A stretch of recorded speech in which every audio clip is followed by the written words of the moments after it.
Биздин айылдан бир байке иштечи, ошол кишини көрүп аябай суктанчымын. Ушул темир жолго мен да иштесем деп аябай кызыкчу элем. Кудай менин тилегимди берди көрүнөт. 2002-жылы ушунда Кудай тус насип буйруп, ушул темир жолго жумушка орношуп калдым.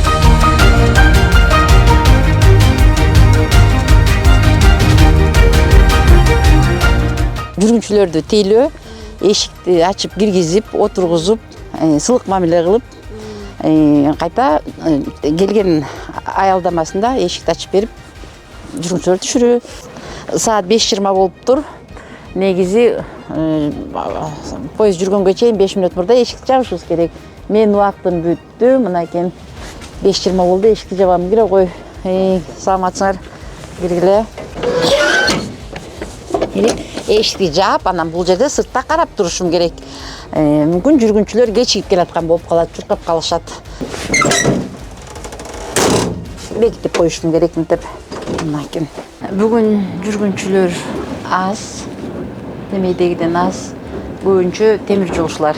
Бир айда кээде 9 жолу. 3 күн иштеп, 6 күн бушпуз. Ошол 3 күн ушул вагон биздин экинчи үйүбүз.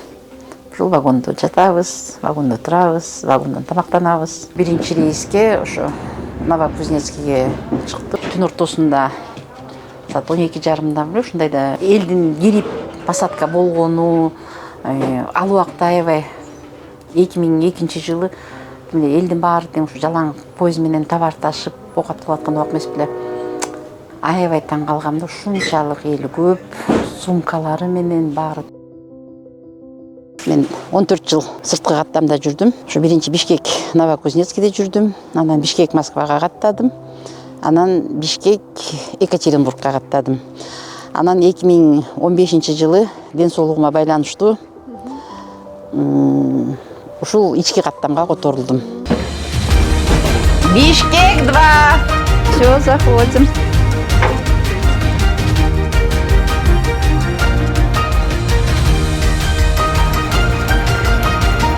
Жүргүнчүлөр кириптү. Азыр кыш мезгили болгондуктан биз вагонду өзүбүз жагабыз, билесиңер. Көмүр мына бул жерде көмүр салынуу. Бул жерде мына экен. Ушул жерден вагондун ичин ушул жерден ысытабыз. Такие всегда опрятные, добрые, предложат чай, кипяток, когда были морозы, разбудят, если кто уснул на своей остановке. Не люди, а просто золото. Надо нам беречь их. Ошо айда 10 жыл болду. Поезд менен жумушка күнүгө барып келем. Эртең менен кечинде. Ыңгайлуу, аябай бат, жылуу ичи, тынч, таза.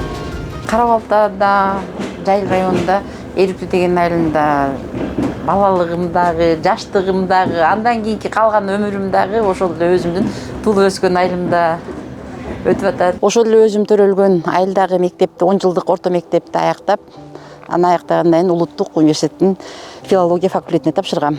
Филология факультетин бүткөндөн кийин кайта эле ошол өзүм бүткөн мектебиме кыргыз тилчи мугалими болуп 14 жыл ошол мектепте иштедим. Жыргал өлкөсү 37 жылдан бери түтүн булатып жашап келатабыз.